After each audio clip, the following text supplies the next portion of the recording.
le jour où ton écriture te trahira. Version audio de l'article numéro 3 dans la catégorie « Découvre ton archétype d'écrivain » du blog de l'éditrice.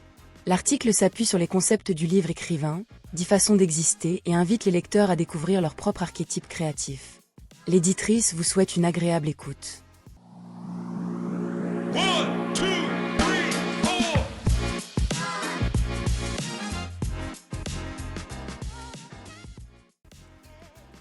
Comprendre que la cohérence entre l'auteur et son archétype rend l'écriture fluide. Un jour, sans que tu saches pourquoi, les mots cesseront de couler. Tu reliras ce que tu as écrit et tu sentiras un malaise étrange. Quelque chose sonne faux.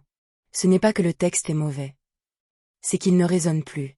Ce jour-là, ton écriture t'aura trahi. Ou plutôt, elle t'aura révélé que c'est toi qui l'as trahi. Quand l'écriture devient un rôle. Beaucoup d'auteurs traversent cette phase sans comprendre ce qui se joue. Ils pensent qu'ils ont perdu la magie, la discipline ou le talent. Mais la vérité est souvent plus subtile. Ils ont commencé à écrire depuis un masque. Ils ont voulu plaire, être lus, faire comme les autres. Ils ont écrit selon une image de ce qu'un écrivain devrait être, au lieu de laisser parler leur nature véritable. Alors l'écriture se fige. Elle devient brillante, mais vide. Cohérente, mais sans âme. Et plus tu t'éloignes de ton essence, plus ton écriture se retourne contre toi. Parce que ton texte finit toujours par refléter ton désalignement intérieur. L'écriture est un miroir, pas un instrument.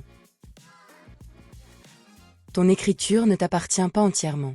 Elle est un reflet vivant de la part de toi qui cherche à s'exprimer. Si tu écris contre cette part, si tu forces ton style, tes thèmes ou ton rythme, elle résiste. Elle se tait. Et c'est souvent là que naît le blocage, le doute, la peur du vide. Ce n'est pas un caprice créatif, c'est un signal. Ton écriture essaie simplement de te dire « Ce n'est pas moi que tu écris ». Ton archétype, ce gardien de vérité. Chaque écrivain porte en lui un archétype créatif, une énergie dominante qui colore sa voix, son imaginaire et sa relation au langage. C'est cette force qui donne sa cohérence à ton style et à tes intuitions. Quand tu la reconnais, tout s'aligne. Tu comprends pourquoi certains genres te conviennent naturellement, tu identifies les thèmes qui te nourrissent plutôt que ceux qui t'épuisent et tu sens quand ton texte est vrai, même avant de le relire. Mais quand tu l'ignores, ton écriture se déracine. Tu perds ton cap, ton plaisir, ton feu. Et un texte sans feu finit toujours par s'éteindre. La trahison comme invitation. Le moment où ton écriture te trahit n'est pas une punition. C'est une invitation à revenir à toi. C'est le signe que ton archétype réclame sa place dans ton œuvre, que tu es prêt à écrire depuis ton centre, pas depuis ton image. Cette crise créative est souvent le seuil d'un renouveau.